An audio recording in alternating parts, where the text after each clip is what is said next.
Hey guys, it's me. I actually don't have a song for you today. This video is going to be a little bit different.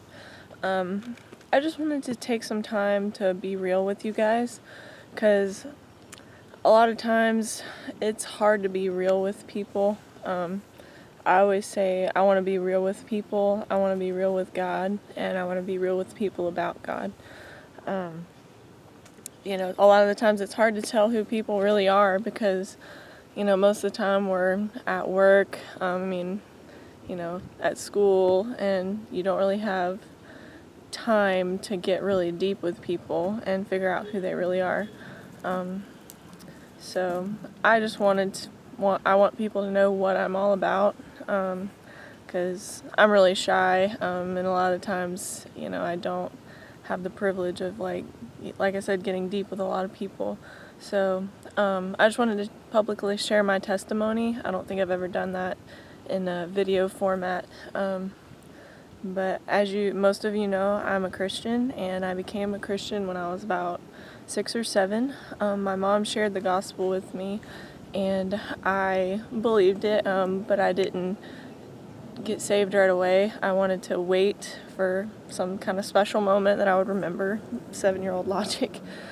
So we went to my dad's office one day, and while everyone else was sort of off minding their own business, I decided it was time, and so I went behind the front door, between the door and the wall, and I could see out the crack outside, and as I accepted Christ in my heart, there was a train going by outside. And I knew, I guess that's kind of what helps me remember it, because I remember taking note, I'm going to remember that. And I could see the sun, and I just said, Jesus, I believe you are the perfect Son of God, that you died for me, and I ask that you forgive me of my sins and that you save me. And I believe that I've been saved ever since that moment. And I was homeschooled from 2nd to 8th grade. My mom homeschooled me and my sister, and it was great and amazing, and my mom's been such a role model and influence in my life, and took us to church, kept us in church, had a great Sunday school class. Mr. Jim's class, I probably learned most of what my basic Bible knowledge in his class, and then my 8th grade year, I decided I wanted to go to Pickens High School for 9th grade the next year, and I hadn't been to public school since I was in 2nd grade, so my mom didn't like the idea at first, but she came around and she decided to let me do what I felt I wanted to do. And as you can imagine, it was a culture shock. I was pretty sheltered, and so I went from thinking, wow, yeah, the world is a bowl of cherries, everything's great, what's the problem, to wow, the world is really messed up, and there's a lot of hurting people, and there's a lot of darkness and confusion, and it was really hard on me. I pretty much went from the training, faith shelter bubble camp, to the battle, and so that was sort of a hard transition. I was really quiet. I didn't really talk a whole lot, my whole first year probably, and it really put my faith to the test. I had to come to that decision. Okay, this is what I've been taught my whole life. Do I really believe this, or don't I? Am I going to turn away from this and do my own thing, or am I going to go into this full throttle with everything I've got? And so I chose the latter. My faith really came alive, I guess you could say, from that point on, because it was real. That was the first time I really needed Christ. Like I said, I was sort of in a bubble before, and now I was actively seeking Him for the first time and really wanting more after that. And He's been my best friend ever since. It's grown deeper and deeper, and that's the great thing about God, is He gives us the choice to choose Him as Savior and then as Lord. I think everybody would agree that there's something wrong with us, that there's something wrong with the world. I think that's why we have so many superhero movies about saving the world, because I think we all know that we need saving. And sometimes God gets blamed for that, but when God made the world in the beginning, the Bible says that it was perfect and it was very good. And He gave us everything we could ever want, ever need in His presence. And He gave us one choice, to disobey Him or to continue in fellowship with Him in obedience, and we chose to disobey Him. So we chose sin over God, and that's when the world went to crap. So it's, that's when we got separated from Him, and, God is holy. He is completely without sin. He is pure, and I think we have a hard time wrapping our minds around holy, why He has to be separated from sin and how sin cannot go unpunished. He is justice, and so when the sin is on us, that's when, like in the Bible, they required animal sacrifices, blood sacrifices to make atonement for sin. And the crazy part is, God loved us so much that He made a way for us to come back to Him, to be reunited with Him permanently, to where we didn't have to die and go to hell as an eternal punishment for eternally offending a holy and righteous God. He sent His own Son, who was perfect and holy and righteous, to be the sacrifice, the atonement, to satisfy God's wrath and God's judgment against sin permanently. So, because we couldn't do it. Like, what kind of love is that? Like, seriously, what kind of love? Like, I might be willing to die for someone who I liked a lot, but even somebody like my best friend, I'd be hard-pressed to send my child to die for them. But God not only sent His Son to die for us, like, He sent His Son to die for people that may or may not ever choose Him, to love Him back.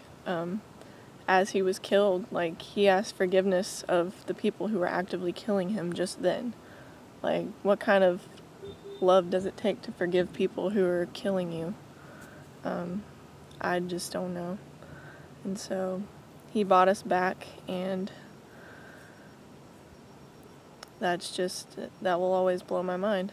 And I hope that I never come off as self-righteous or better than anyone, because I'm not better than anyone. Because you know what, guys, when it comes down to it, if I had to try to get to heaven of my own efforts, like, yeah, I might do better than Joe Bob, who's in prison for murder, but I would still miss the mark, because whether you're this far away or you're this far away, you still can't hit God's standards. Like we said, God is holy, and His standards are absolute perfection. And so what Christ did was He took it, He hit that mark that nobody can ever hit, and said, all right, guys, I did the hard part for you. I did the work. All you have to do is accept me, and I will be your righteousness. That's all you have to do. Like, some people think it's too easy, but it wasn't easy for Christ. Like, He did the hard part so that we can do, all we have to do is accept Him. So,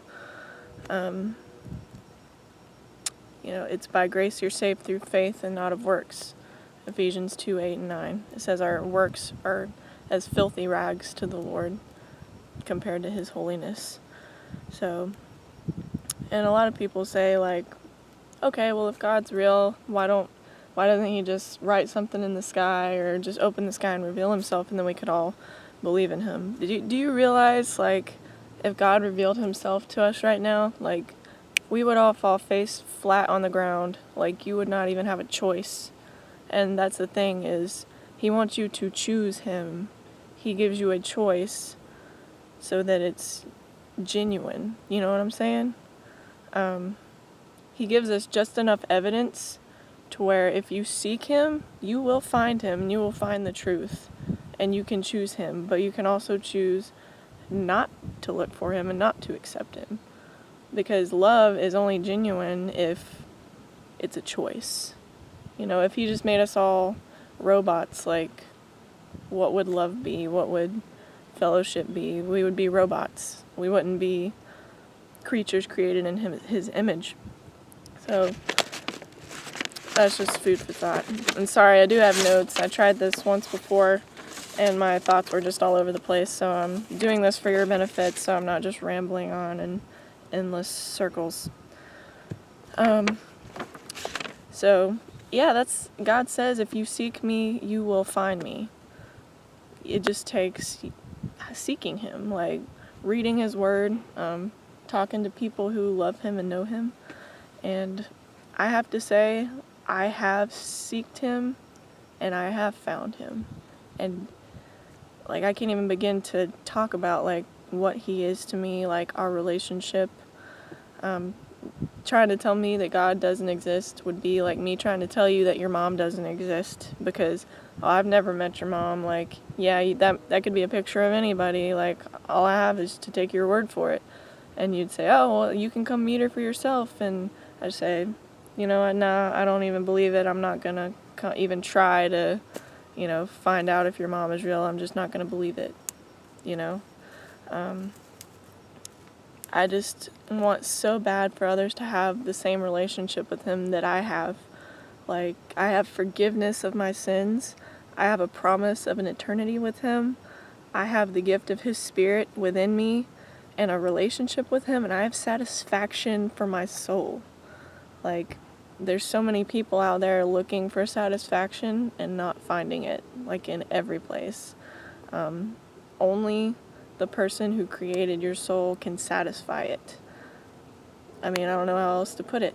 Like, he created us in his image. Like, we were created to worship him, to have fellowship with him, and to be loved by him. And if we're not doing that, then we're always going to have an emptiness and a restlessness and an sense of unfulfillment, because that's why we were created. That's what we were created to do.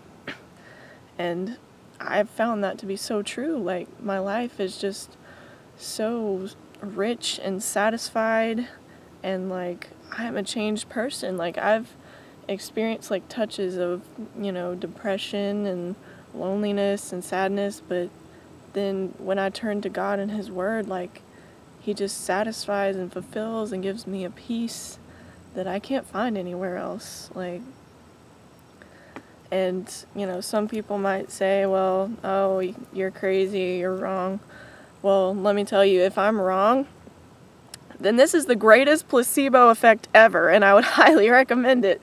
Because let's say there is no God, for one, I have nothing to lose, and, whatever this is that I have, like, it gives me joy, it gives me hope, and it gives me peace. Like, true, unadulterated peace. Like, it's not just a feeling, it's not temporary. Even when I feel down and I feel like sad and upset and just hopeless, like, he just comes and it's a peace that passes all understanding, it says in Philippians, and that's the best way to describe it. Like, I just feel his presence and I know he's there, and he speaks to me through his word, and it's just like, wow. Like I said, I have, even if I'm wrong, greatest placebo ever, and I highly recommend it because it will get you through. But I know he's there and that he's real. And if this is the truth, I can't just keep it to myself, okay? If God has made a way, like, to reach down to us, to forgive us of our sins, to make a way to be reconciled with him, that he's the only way and that he loves us, like, what kind of human being would I be if I accepted that and just kept it to myself? Like, how selfish would that be? I mean, seriously, that would be like me just watching people go to hell and not care. And, I can tell people, and a lot of people won't believe me or give me the time of day, but some will.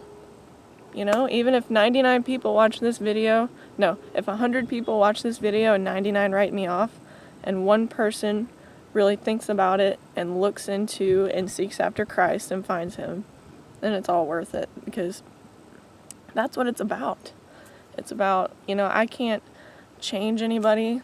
I have such a burden for the lost, and if I could force people to believe, I would. Not because I want to be right or I want to just force my beliefs on anyone, but because I want them to have what I have. Like, I've found true love. Like, it's like I've found the fountain of youth, just the greatest treasure on earth, and I want to share it with people. I want people to have the peace and the joy and the satisfaction and just the freedom that I have. And, I just want them to accept it. And I just have to accept that it's not my job to change people.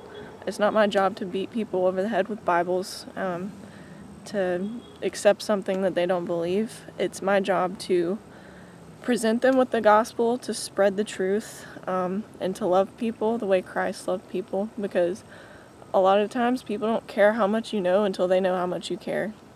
And, it's amazing how God has given me this insane, sometimes painful burden for the lost. Like, there's some specific individuals that are just really, like, on my heart, and, it's almost like sometimes I just wish it wasn't there, but it is, and, like, I just can't help it, and it's God's Spirit, and God's love is just flowing through me.